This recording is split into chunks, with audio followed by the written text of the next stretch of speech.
হরে কৃষ্ণ। কেমন আছো বন্ধুরা? আশা করি সবাই খুব ভালো আছো। আজ আমি তোমাদের বলতে চলেছি 7ই জুলাই রথযাত্রার দিন থেকে প্রতিটা দিন ইনি জপ করুন এই 3 মন্ত্র, এই 3 রাশির ব্যক্তিরা। তো ভিডিওটি শুরু করার আগে আমার চ্যানেলে যারা নতুন হয়ে আছে তারা অবশ্যই চ্যানেলটিকে সাবস্ক্রাইব করে পাশে থাকা বেল আইকন বাটনটি প্রেস করে দেবে, যাতে সবার আগে নোটিফিকেশন তোমার ফোনে পৌঁছে যায়। তো আজ ভিডিওটি ভালো লাগলে তো অবশ্যই লাইক, কমেন্ট, শেয়ার করতে ভুলবে না। বন্ধুরা, তোমরা তো সবাই জানো এই যুগে অর্থের কতটা প্রয়োজন। অর্থ থাকলে দোষী ব্যক্তিকেও মাফ করে দেওয়া হয়, কিন্তু অর্থহীন ব্যক্তি দোষ না করেও সাজা পায়। অর্থের জন্য কত স্ত্রী তার স্বামীকে মাসের পর মাস, দিনের পর দিন ছেড়ে থাকে, এবং কত সন্তান তার বাবাকে দেখতে পায় না মাসের পর মাস, দিনের পর দিন।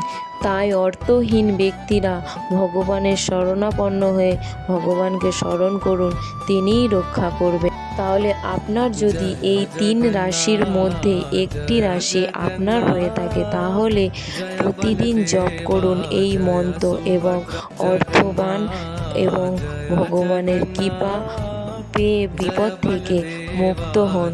প্রতিদিন যদি আপনি নিয়মিত এই মন্ত্র জপ করতে পারেন, তাহলে জগন্নাথের কৃপা আপনি পাবেন। তাহলে জেনে নেওয়া যাক মন্ত্রগুলি কি কি। মেঘ রাশির ব্যক্তিরা এই মন্ত্র জপ করুন। ওম পদ্মায় শ্রী জগন্নাথায় নমঃ। বৃষ রাশির ব্যক্তিরা এই মন্ত্র জপ করুন। ওম শিথিনে শ্রী জগন্নাথায় নমঃ। মিথুন রাশির ব্যক্তিরা এই মন্ত্রটি জপ করুন। ওম দেবাদিদেব শ্রী জগন্নাথায় নমঃ। তো ভিডিওটি এই পর্যন্তই। ভালো লাগলে লাইক, কমেন্ট, শেয়ার এবং সাবস্ক্রাইব করতে ভুলবেন না। ততক্ষণ সবাই ভালো থাকুন, সুস্থ থাকুন। রথযাত্রার আগাম শুভেচ্ছা জানাই সবাইকে। জয় জগন্নাথ।